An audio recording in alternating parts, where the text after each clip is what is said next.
ဇလန်းအစမှာတော့ break ပေါက်နေတဲ့ယထာကြီးတစ်စီကိုစပြီးတွေ့ရမှာပါအဲ့ဒီအချိန်မှာယထာမောင်သမားကအပြင်ကိုခေါင်းထွက်ပြီးဖဲကြဟေးမဖဲရလို့အကုန်လုံးကြိတ်ပြီးသားဖြစ်သွားမယ်လို့អော်ပါတော့တယ်ဒါနဲ့ယထာတန်လန်းဘောကလူတွေလည်းအသက်လူပြီးပြေးကြတာပေါ့ဒါပေမဲ့မိခင်တူနဲ့သူမရဲ့ခလီလေးကတော့တန်လန်းကြားမှာခြေထောက်ညှက်ပြီးကြံခဲ့ပါတယ်သူတို့နှစ်ယောက်လုံးအသက်ပြောက်တော့မယ့်အချိန်မှာပဲကျွန်တော်တို့ရဲ့အမိုက်စာမင်းသားဇွန်ဘီကရောက်လာပါပြီသူကအလင်းရဲ့အရှိန်နဲ့ပေါ်လာပြီးယထာကြီးကိုလက်သီးတစ်ချက်တည်းနဲ့ထိုးရပစ်ပါတယ်အဲ့ဒီလိုနဲ့သားမီနှစ်ယောက်ရဲ့အသက်ကိုကယ်တင်လိုက်နိုင်ခဲ့လာပါတစ်ဖက်မှာလည်းမင်းသားရဲ့လက်သီးတန်ကြောင့်ယထာကြီးကတော့အရှိပိုင်းကနေပိန်လိန်သွားပါလေရောပြီးတော့ဇွန်ဘီကအဲ့ဒီမိခင်ရှေ့မှာဟီးရိုးတယောက်လိုရပ်နေပြီးသူမထနိုင်ဖို့အတွက်သူ့လက်ကိုကမ်းပေးလိုက်ပါတယ်ဒါပေမဲ့အဲ့ဒီမိခင်ကဇွန်ဘီရဲ့ဖုတ်ကောင်မျက်နှာကြီးကိုမြင်လိုက်ရတဲ့အချိန်မှာတော့အော်ဟစ်ပြီးလန့်သွားပါတော့တယ်အဲ့ဒီနောက်မှာတော့မင်းသားဇွန်ဘီကသူ့ဘဝအကြောင်းကိုစပြောပြပါတယ်သူ့နာမည်ကဇွန်ဘီပါတဲ့ ZOM ဆိုတာကလည်းဇွန်ဘီ BI ဆိုတာကလည်းဇွန်ဘီအေးလေဇွန်ဘီဆိုတော့လည်းဇွန်ဘီပေါ့သူကဘယ်တော့ကတေခဲ့တာလဲဘယ်တော့ကမွေးဖွားခဲ့တာလဲဆိုတာကိုဘာတစ်ခုမှမသိပါဘူးသူသိတာဆိုတော့အိမ်မက်တစ်ခုပဲရှိပါတယ်အဲ့ဒါကတော့လူသားတွေနဲ့မိတ်ဆွေဖွဲ့ချင်တာပါသူတို့ကိုရန်သူလို့သဘောမထားပဲသူတို့ရဲ့အနေခံလည်းမချစ်ချင်ဘူးလေဒီအိမ်မက်ကိုအကောင့်ထဲပေါ်ဖို့အတွက်သူ့ကိုယ်သူပြုပြင်ပြောင်းလဲမှုတွေစလုပ်ခဲ့ပါတယ်သူ့အသားကုန်ကြိုးစားခဲ့တဲ့လောက်လဲရားလက်တွေကထွက်လာခဲ့တာပေါ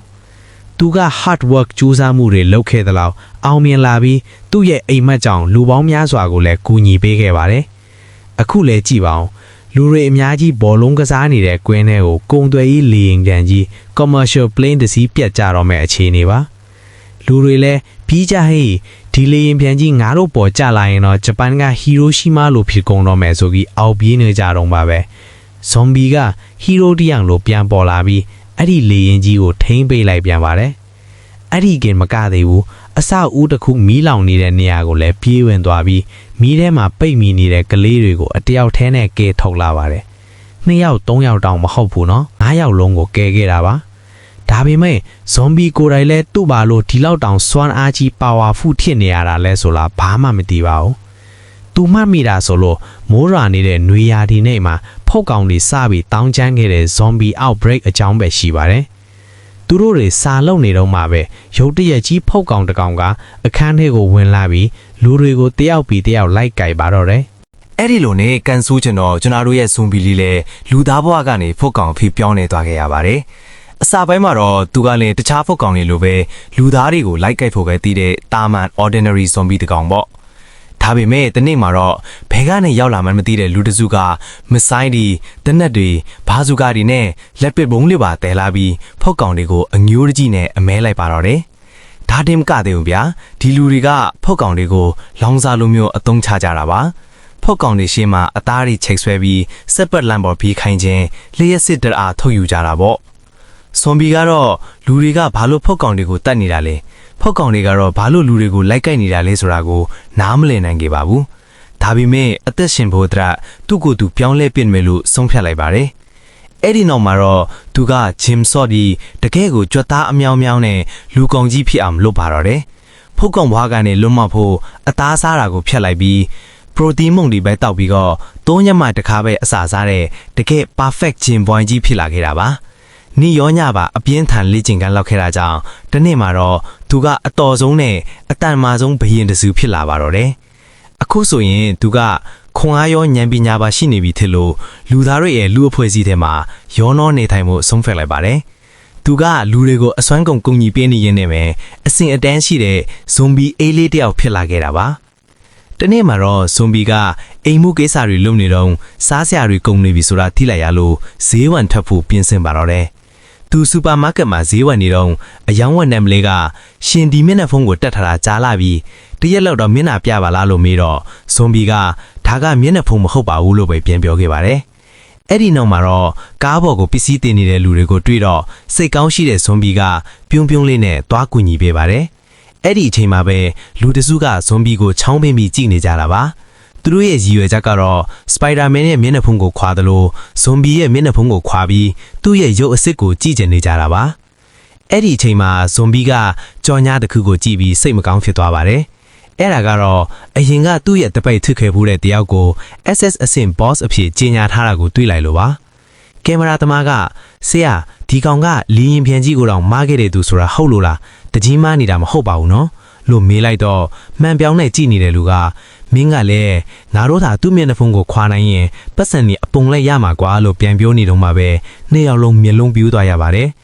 ်ဘာလို့လဲဆိုတော့ဇွန်ဘီကတတန်ကြော်လေးတဲ့ကားကြီးကိုပခုံးပေါ်ထောင်ပြီးကောင်းကင်ဘော်ကိုခုန်တက်ခါပျောက်ကွယ်သွားလို့ပါပဲအထူးကတော့သူမှာကားမောင်းလိုက်စင်မရှိလို့ထောင်းသွားတာပါသူကဘလောက်တောင်အချိန်နဲ့ခုန်လိုက်တယ်လဲဆိုရင်ကဘာပတ်လန်းရဲ့အပြင်ဘက်ကိုတောင်ရောက်သွားပါတယ်အာကာသကခရိုးတော်ကကားကြီးကိုကြည့်ပြီးဒါဘလို့အာကာသရင်လဲ NESA က PC အသစ်လွတ်လိုက်တာလားဆိုပြီးကြောင်သွားပါတယ်အဲ့ဒီနောက်မှာတော့ဖိုးကောင်တွေပဲနေထိုင်တဲ့တားမိနစ်နယ်တွေကိုပြသခဲ့ပါတယ်အဲ့ဒီမှာဖိုးကောင်တွေကဘိုက်စာပြီးဟိုဟိုဒီဒီလောက်ရှောက်နေကြတာပါခလီဖိုးကောင်တွေကမင်းမေးဘိုက်စာတယ်လို့ပြောတဲ့အချိန်မှာပဲဇွန်ဘီကအဲ့ဒီနေရာကိုရောက်လာပါတယ်တကယ်တမ်းသူကအဲ့ဒီနယ်တွေရဲ့ဘရင်ကင်းထစ်ပြီးဖုတ်ကောင်အားလုံးကိုသူ့မိသားစုလိုသဘောထားပြီးအမြဲတမ်းအစားအသောက်တွေယူလာပေးလေရှိပါတယ်ဖုတ်ကောင်တွေကဇွန်ဘီကိုမြင်တာနဲ့ဘရင်ကြီးကြွလာပြီးဆိုပြီးဝမ်းသာအားရကြိုးဆိုကြတာပေါ့ကလေးတွေကဆရာဘာလို့ကားကြီးကိုအမြဲတမ်းပြန်ပြီးတည်လာတာလဲလူတွေလိုမမောင်းဘူးလားလို့မေးတဲ့အခါမှာတော့ဇွန်ဘီက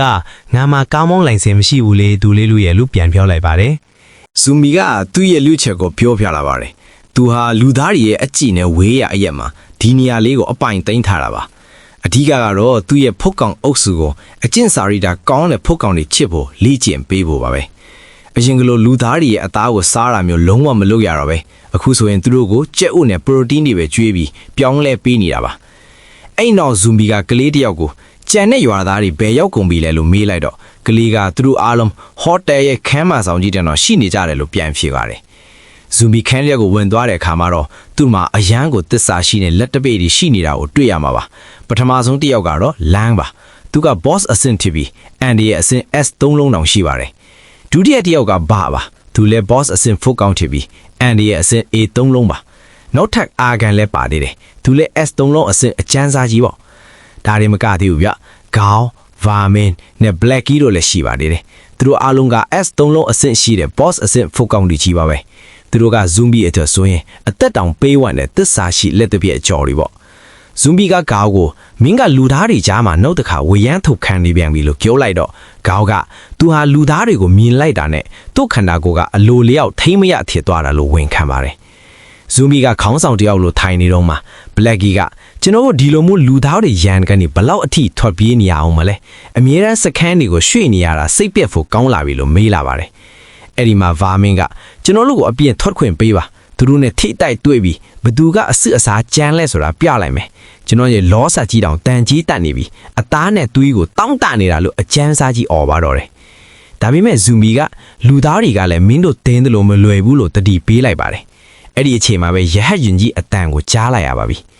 ရဟတ်ရင်ကြီးကိုကြည့်ပြီးဟောဒီကောင်မအတောင်ပန်လည်းမပါပဲဘလို့များပြန်နေတာပါလိမ့်လို့တောင်အန်အောနေရပါသေးတယ်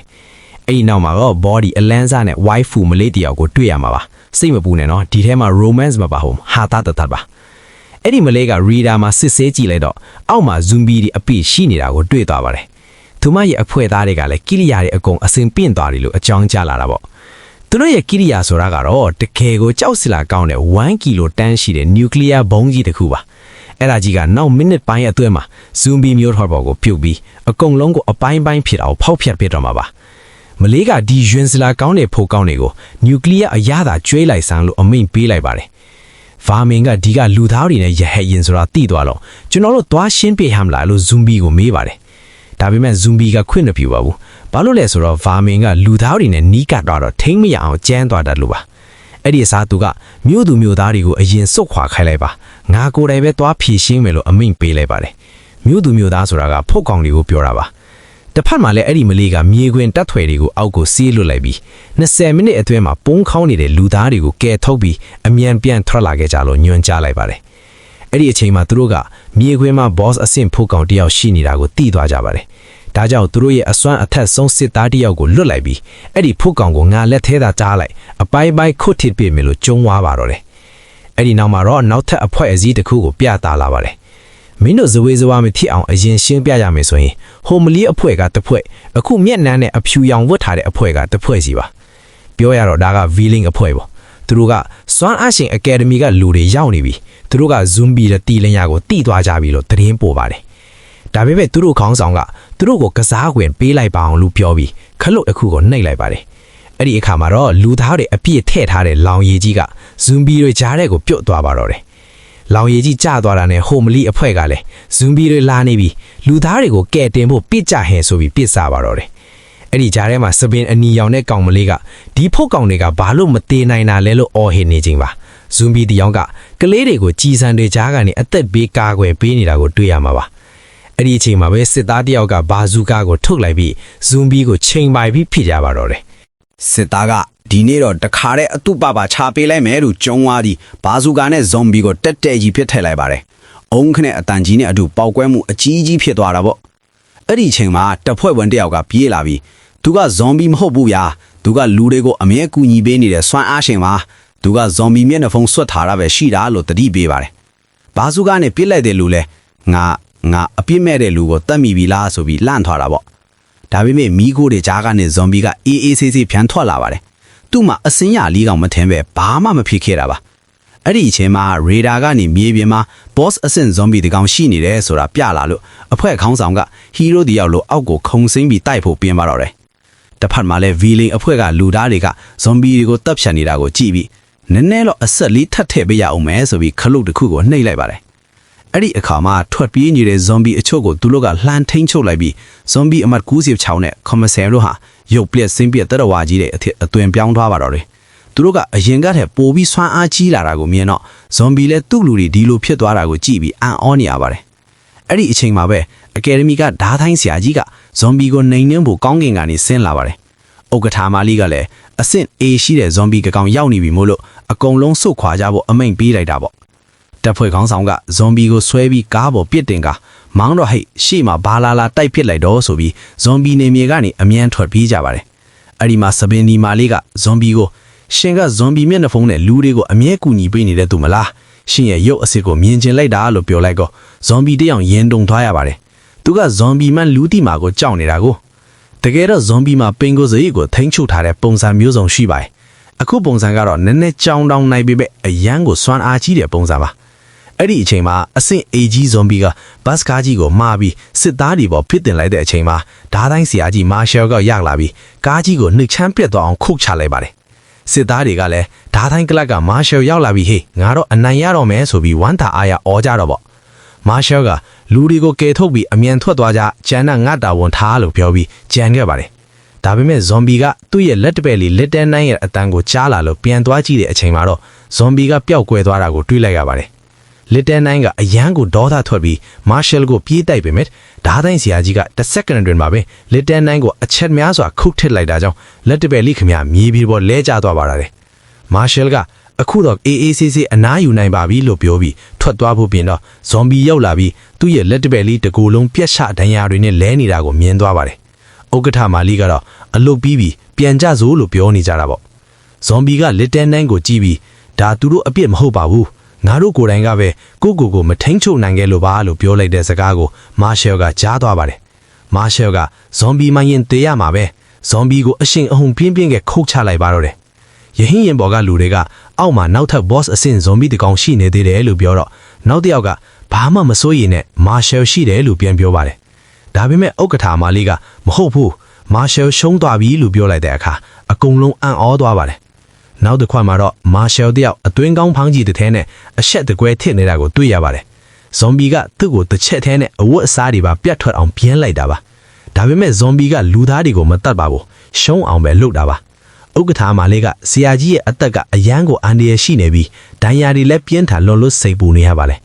လူသားတွေကိုလည်းအကုန်မကယ်ထုတ်နိုင်သေးကကြောင့်ဥက္ကဋ္ဌမာလေးကိုယ်တိုင်ဒေါသထွက်ပြီးယဟင်းရင်ဘော်ကနေခုံဆင်းလာပြီးဇွန်ဘီကိုတိုက်ခိုက်ဖို့ဆင်းလာပါတော့လေဥက္ကဋ္ဌတယောက်ထဲထွားတာအန်ဒီရများတယ်လို့ဓာကြပေမဲ့သူမကတော့မနားထောင်ပါဘူး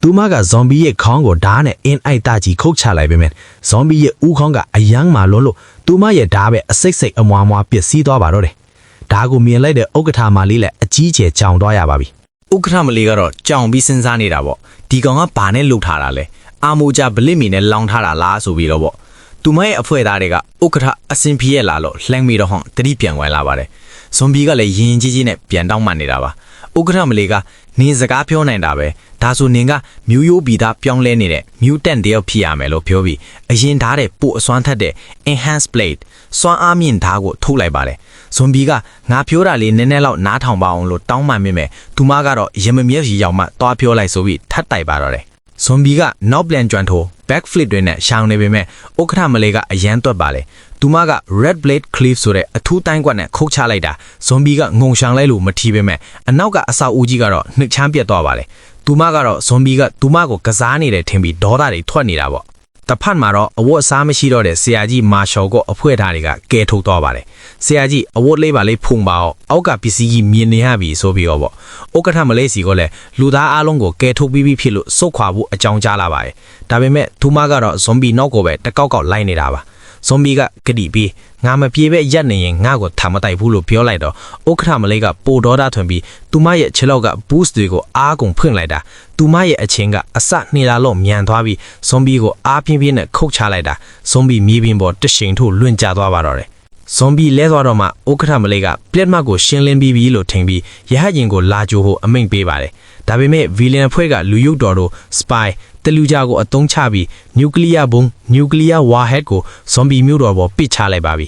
မြို့ထဲကလူတွေငါတို့အသက်ရှင်ပြီဆိုပြီးပျော်နေတော့မှပဲနျူကလ িয়ার ဘုံကြီးကျလာတာကိုမြင်တော့အကုန်လုံးမျက်လုံးပြူးကုန်ပါတယ်ဥက္ကဋ္ဌမလဲလဲသူမတို့အဖွဲ့တဲကတလူကြကဘုံကျဲလိုက်တာတီးသွားတော့အရန်အံ့ဩသွားတာပေါ့သူမကဘုံကိုတားကိုစူးစမ်းပေမဲ့သူမဝတ်စုံကဘက်ထရီကကုန်နေပါပြီအဲ့ဒီအချိန်မှာလဲနေတဲ့ဇွန်ဘီကရုတ်တရက်ပြင်ထလာပြီးဥက္ကဋ္ဌမလေးကိုလေပင်ကနေဆွဲမှအပေါ်ကိုလွှတ်လိုက်လို့သူမကတော့ရဟန့်ညင်တွေကိုတန်းတန်းမမတ်ပြန်ရောက်သွားပါတယ်သူမကဒီကောင်အချစ်တီဘလို့ရှင်နေတယ်လဲလို့အော်နေတော့မှပဲဇွန်ဘီကနျူကလ িয়ার ဘုံကြီးကျလာတာကိုမြင်တော့မြေကြီးကိုခြေထောက်မဲ့တစ်ချက်စောင်းနှင်းလိုက်တာလေထဲကိုခုန်တက်ပြီးဘုံကိုလက်ဗလာနဲ့ဖမ်းလိုက်တာဘုံကြီးကအရှေ့ပိုင်းကနေပိန်လိန်သွားပါတော့လေတကဘာလုံးကအန်အောနေတဲ့အချိန်မှာပဲဘုံကြီးကပေါက်ခွဲသွားပါသည်ပေါက်ခွဲမှုကအရန်ပြင်းထန်လို့ရဟဲ့ရင်ကြီးတောင်လွင့်ထွက်မတတ်တုံခါသွားပါတယ်မြို့တစ်လုံးကတော့မီးဟုံဟုံတောင်နေတာပေါ့ဒါပေမဲ့မီးခုံးတွေကြားကနေဇွန်ဘီကအေးဆေးဆေးပြန်ထွက်လာပါတယ်သူ့ရဲ့အတွင်းငံပေါင်းကြီးအန်ဒါဝဲကတော့ S ထုံးလုံးအစစ်မဟုတ်လို့လားမတည်ဘူး